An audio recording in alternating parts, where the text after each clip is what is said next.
So I am not an economist, so I'll just start with that. I do self-describe as a transdisciplinary scholar, working at the interface of science, indigenous stewardship, and policy. So why am I talking to you folks? It's because of what Kate just said about 45 minutes ago, is economists aren't going to figure our way out of this problem. It's going to be all of us in this room. So thank you for being here today. It's also, I think, not a mistake that the first dozen speakers we had were Oiwi, were Native Hawaiians. We didn't have any economists until like speaker number 12 or something like that. And that's because in Hawaii, this is how we do things. We do things indigenous-led, indigenous-designed, just like this whole summit is today. So just speaking a little bit about my role in the context of today, at least as I see it, we've had a lot of mind-bending theories about circular economies this morning, peppered in with some Oiwi perspectives of how things have been done and how that's the foundation for the work we're doing in the future. So I'm going to try to recap all of that so we can get our lunch brains refocused on the rest of the afternoon so we can launch off from there. Is Natalie still here? There she is. Thank you, Natalie. No, I really appreciate Natalie for a lot of reasons, but one of the big ones is she's okay with being vulnerable. She's okay in coming up on a panel and saying, I don't even know what a circular economy is. I never really understood it. And I would guess that she's not the only one in this room who had that thinking coming into this space today. So could you raise your hands if you kind of didn't really know what a circular economy was before today? Yeah, about 50%, half and a half. Okay, we'll take it. So what I'm going to try and talk about is that, you know, Kamana this morning, Dr. Beamer, talked a lot about ancestral circular economies. He showed some figures from that paper we published a few months back, ancestral circular economies. So bringing this back to something that Kate said, this is new knowledge, new with a K. This is stuff that we already know within us. It's just that we have to sometimes translate these crazy ideas into understanding that we already actually know them. So that's what I'm going to be sharing with you about this morning. So I just want to talk a moment about what a catalyst is. I know this isn't a room full of scientists, so please forgive me. I'm going to talk about one science thing really fast. If you can transport yourself back to high school chemistry, does anybody remember what the definition of a catalyst is? Oh my goodness. Huh? Somebody? Anybody? No? Billy? It's the element that makes two other elements react. Yes. So another definition up here? Chair case? No? So anyway, if you look it up in the dictionary, it'll say it's the thing that lowers the activation energy needed for a reaction. Did you say it, Maya? You got it? No. So it's a thing that lowers the activation energy needed for a reaction. So what does that mean? What it means is everything that you need for a reaction is in place. It's just not happening. And if you just leave it like that, it's not going to happen for a really long time. But you add a catalyst, and then all of a sudden it happens. So I want to talk today about what that catalyst might be. But before I get into that, I just want to lay the foundation with what are those elements that we already have in place that are needed for the reaction to happen. So we already have indigenous concepts relating to the land understood by broad swaths of the community. Everybody in this room knows what aloha ina is. That's not something we need to educate this room about. And there's a lot of people in Hawaii who already understand these things. Our ancestral circular economies are already functioning in a lot of areas. We have a lot of community representation here. We got Ha'ena, we got Waipa, we got all different places where actually these ancestral approaches to economy are still going. We have large landowners. KS Kamehameha Schools is in the room, and the leadership of Kamehameha Schools and other large landowners have embraced more progressive economic models, such as Aloha Ina Economic Future.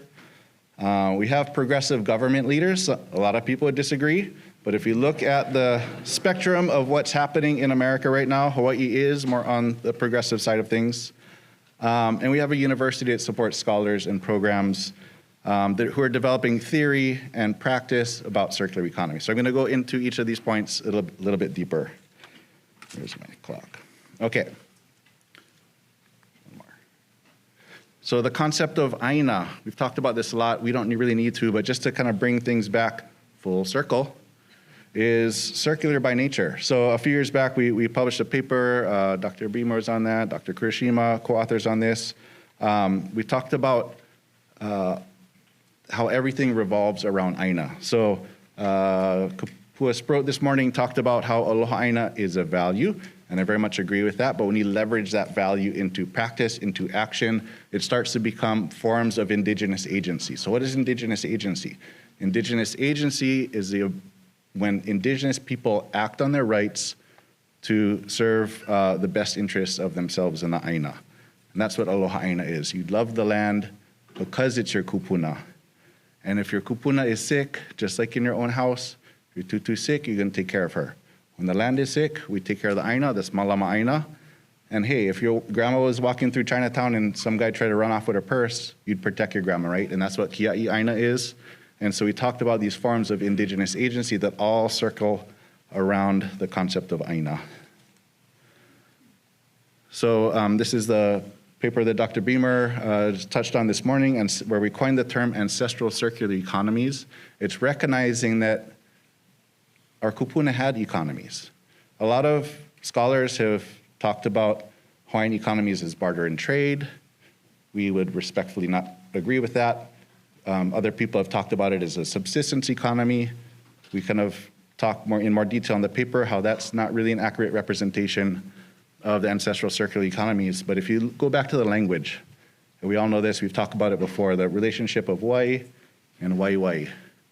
It all goes back to the water. If you take care of your waters, you can have abundance. So how do we measure abundance in the old days? It wasn't like nowadays, we count the dollars in our bank account. We count the fish on our reefs. That is our wealth. So we already understood wealth.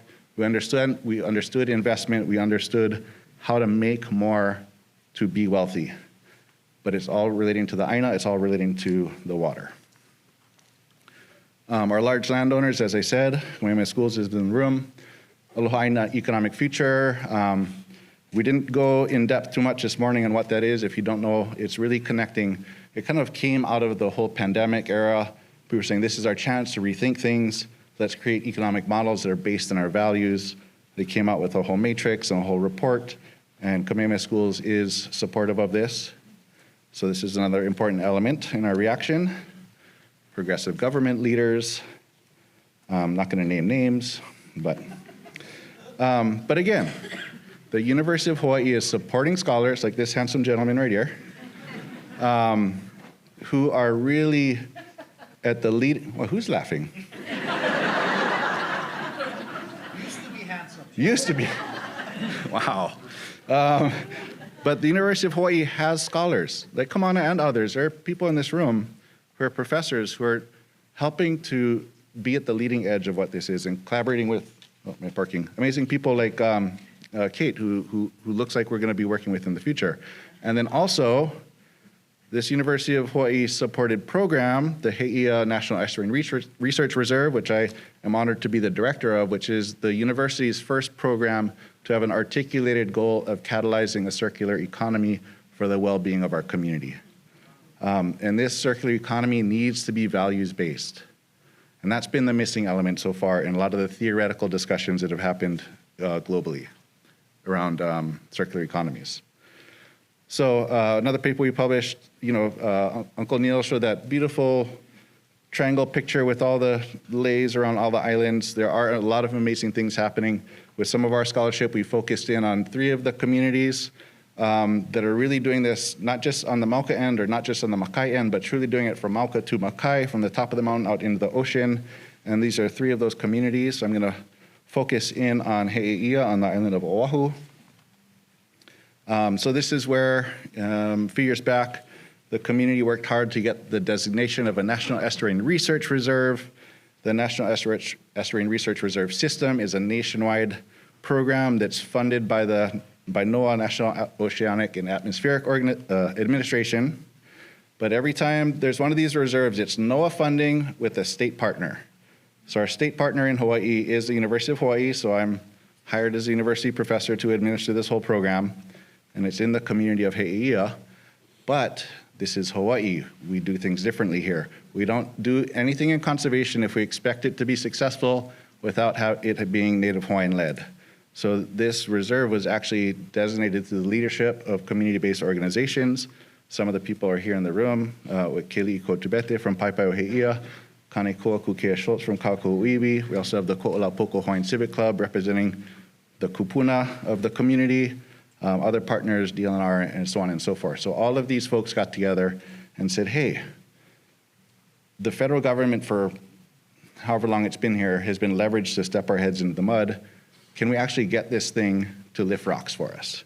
And so that's what I've been positioned to do, and I do so with the help of our partners here in the room. But pictured here are some of the folks who really helped to get the designation off the ground. You maybe recognize some familiar faces. But we're really trying to flip the script in He'eia. So when you think about conservation, we're trying to shift from American environmentalism to indigenous stewardship. And we're trying to show the rest of the nation how you can do that. When it comes into research, the rest of the NERS system really focuses on biophysical monitoring, water quality, biological monitoring, that kind of thing, but we're really scaling it up. We're saying, hey, we need to be system thinkers. We need to think about social ecological systems. We can't think we're gonna be successful in any of this unless we incorporate economics into the picture, which is why, the whole circular economy thing. And it's really flipping the script. The way the university does research, if I'm honest with myself, the University of Hawaii does not have the most stellar reputation out in our communities. And it's because there's been a long history of university professors using places for the benefit of their own research programs. We're trying to flip the script and be a model of how we can position university researchers, professors, graduate students in supporting the needs of places. And again, using science to translate ancestral wisdom into policy. I have lots of examples of this. You can see me at a break if you want to hear some cool stories. But really catalyzing a values-based circular economy to improve the well-being of the community. That's, in my mind, the ultimate goal of my program, even though I have to do all these other things.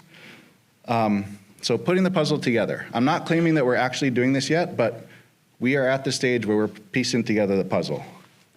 And see, these are some of the key pieces. We have Aina-based value system that is already embraced by the community, never been abandoned by the community, actually. And the other thing somebody mentioned, there's been millions of dollars invested into He'eia with Kamehameha Schools money, with federal money, with foundation money. We can leverage that all together in the same direction.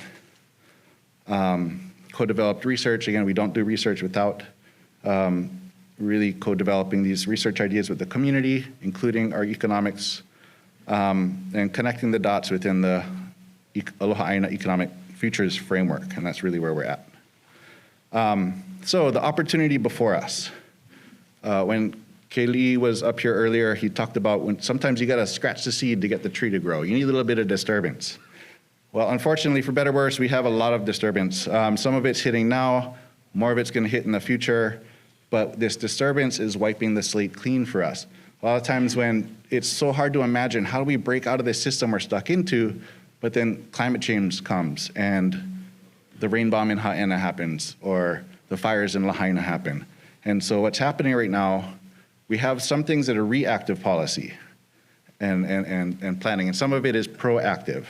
So like I said, when the rain bomb hit Halele on Kauai in 2018, that was a time to really build on what the community has always been saying needs to happen. One of our colleagues pointed out, it's like, hey, have you noticed after the rain bomb hit, the only things that got destroyed were built in the last 30 years? And you look at all of the Hawaiian infrastructure, all of that was still in place. So that's the new knowledge, right, with a K. And then there's Lahaina. The community is calling for us to rebuild in a good way. Whether or not the political leaders are gonna make that happen remains to be seen. But proactive planning, He'eia in the face of catastrophic flooding. He'eia is a name that harkens back to an ancestral flood, and then the community rebuilt after that. He'eia washed away. So if there's any place that's gonna be a model for how we're gonna rebuild in the future in the face of catastrophic flooding, He'eia is a really good place to look. And Waikiki here, there's a lot of conversations happening about how to plan for sea level rise. What does that mean? But in every one of these communities, this is what the people are calling for: restoration of lo'i. So what can catalyze the circular economy? This is really the whole point of my time before you folks. What can catalyze the circular economy in Hawaii? I don't know what the answer is, but here's my question. Can the University of Hawaii be the catalyst? Can all of the professors and programs in this room leverage its resources to being that catalyst? Recognizing that we already have everything in place that we need. We just need something to make it happen for us.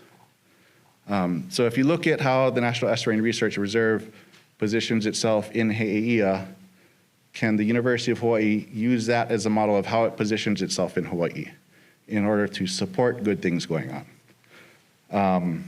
So with that, I will leave it with, Dr. Beamer started with pi'o. This is the pi'o that I see. There's a beautiful pi'o anuenue over He'eia. But really, Hawaii can be that model for the world. When you talk about values-based, we have that, and we can show the world how to do that. So, mahalo.